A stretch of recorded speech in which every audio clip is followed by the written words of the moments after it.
ती आपलं तळ ओव्हरफ्लो झाले जरा बर ती बघायला गेलतो फुटाफुटी झाले जरा अहो, गावात. शेतकऱ्याचं कल्याण झालं. कल्याण 2 वर्ष झालंय. झालं गावात दुष्काळ आहे काय.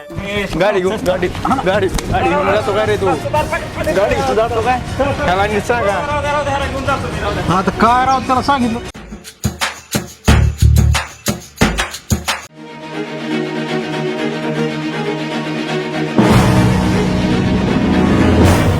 ते साहेब हा, त्या गोप्याला इट घातले. काय इट बोलतो? इट हा इट घातली इट डोक्यात. कशामुळं कळलं का? म्हणजे आयला पुढे लय मारलंय गोप्याला टकोर फुललंय धावतो ना माझा ह्याचं काहीतरी सोडतो. चल छय्या छय्या छय्या छय्या चल छय्या छय्या छय्या आय वाट सोड लय शहाणा छया छया वाट सोंडे कोण आहे तू? कोण आहे तू दिसत नाही का गावचीच आहे की अगं हाय पण आता बघण्यासारखं काय ते सारं काय दिसतंय.